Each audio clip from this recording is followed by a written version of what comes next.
Now let's look at what's happening in Southeast Asia. Myanmar is at war with itself once again, but this time the fire could end up burning China. You see, rebels in the jungles of North Myanmar are up in arms. Literally. 3 major groups have joined forces. They're calling themselves the Brotherhood Alliance. This alliance is about 15,000 fighters, and they've trained their guns on Myanmar's ruling military junta. The groups have fought the junta for years, but this new attack seems to be meeting with success. It began last Friday. The Brotherhood Alliance confronted the military. It happened in Myanmar's Shan state. It's a region that borders China. The rebel alliance besieged military bases in Shan. Take a look at these videos. They've been released by the rebels. They purportedly show them gaining ground. And this is the latest video. It shows that the rebels, in fact, with weapons and a military vehicle captured from the junta forces.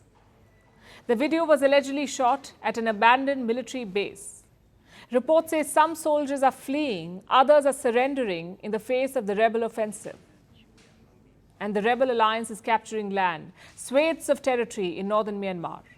In the Shan state, they claim to have taken 4 major towns, including a strategic trading hub near the Chinese border. It's called Chin Shui Hao. Myanmar's ruling junta has confirmed this. They've confirmed that they lost this vital city. And this has got China extremely worried.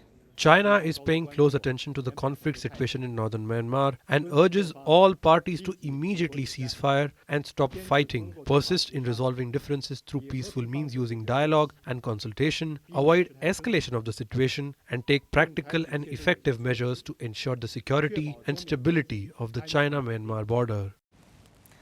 But why is China so worked up?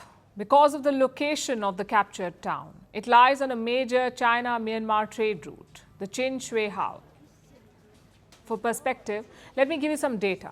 Between April and September this year, over a quarter of the trade between China and Myanmar went through this route. Total border trade between the two countries is about $1.8 billion, so about $500 million passed through this town alone. And now the rebels control it. So trade will take a hit. And that's not all. China's future plans are also at stake here, especially their Belt and Road projects in Myanmar. Violence in this region poses a risk to BRI, in this case, to the China-Myanmar Economic Corridor. It's a $1 billion project. China has planned a $1 billion railway line. It will connect China with these cities in Myanmar. Now look at the route. It would allow China to reach the Bay of Bengal by rail.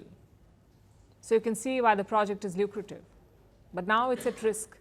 The rebel offensive threatens to derail China's plans. On Tuesday, China's public security minister met with Myanmar's junta chief. Beijing wants to stop the fighting and secure its railway. And this has been the concern for years. China has served as a mediator in the past as well. Earlier this year, it tried to get various rebel groups to agree to a ceasefire. But it seems that did not work. So what's next? Beijing has invested billions in the region. It has supported Myanmar's junta since it took power in 2021 with trade, weapons, and whatever else they needed. It's almost a master puppet relationship. Considering this, China won't let the rebel alliance beat Myanmar's junta. It will use every trick in the book to crush dissent, which means the success of this latest rebel offensive may be short-lived.